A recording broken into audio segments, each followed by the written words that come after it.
ताऊते तूफान के चलते लोग दहशत में हैं और अगर यूपी की बात की जाए तो यूपी के कई ज़िलों में लगातार बारिश का सिलसिला जारी है।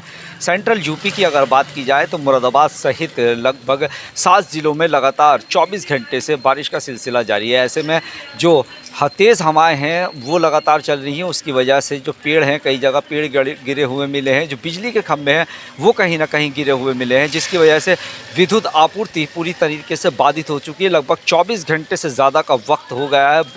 बारिश होने की वजह से विद्युत आपूर्ति बाधित हुई है, लोगों को खासी दिक्कत का सामना करना पड़ रहा है। मेरे साथ एक राहगीर हैं, स्थानीय निवासी हैं, बात कर लेते हैं। सर क्या नाम है? मोहम्मद वसीम। वसीम साहब, किस तरह का जो बारिश हुई है, किस तरह का मौसम है?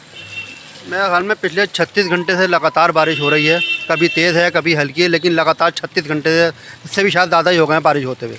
और लाइट की जहाँ तक परेशानी, बेपनाह परेशानी है लाइट की। पिछले 24 घंटे में तो बेशुमार परेशान होना पड़ रहा बारिश की लाइट की वजह से। तो किसी तरह का कोई समाधान? अब समाधान तो मतलब है गवर्नमेंट को ही निकालना है, एडमिनिस्ट्रेशन को निकालना है। जो लाइट में जो भी कहीं ख़राबी आई है या कमी आई है उसे दूर करें। स्थानीय जय साहब से आपने बात की तो क्या कहा उन्होंने? लेबर उनकी लगी हुई? उन्होंने बात मतलब भरोसा ही दिलाया कि हम इस काम को करने की कोशिश कर रहे हैं, लगातार लगे हुए हैं, और जहाँ जो ख़राबी है कमी आई है उसे हम उसको दूर करने की कोशिश कर रहे हैं।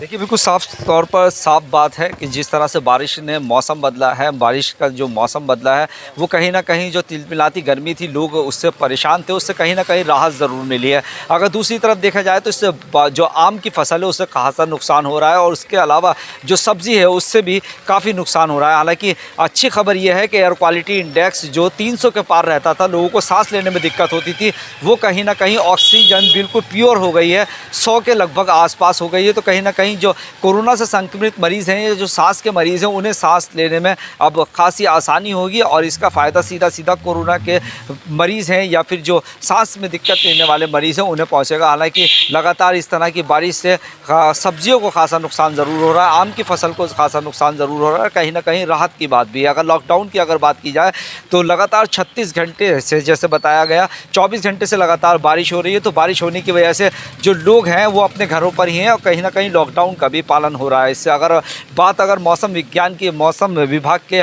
विशेषज्ञों की जाए तो लगभग अभी 24 से 48 यानी 48 घंटों तक बारिश का यूं ही सिलसिला जारी रह सकता है। तो कहीं ना कहीं लोगों को जो गर्मी थी, तिलमिलाती गर्मी, उससे राहत ज़रूर मिली है, लेकिन जो फसल है, आम की फसल या जो सब्ज़ी है, उसे खासा नुकसान होता हुआ दिखाई दे रहा है। फिलहाल अभी 48 घंटे और इसी तरह से बारिश का सिलसिला जारी रहने वाला है। कैमरा पर्सन फरदीन अली के साथ अब्दुल वाजिद, अमृत विचार, मुरादाबाद।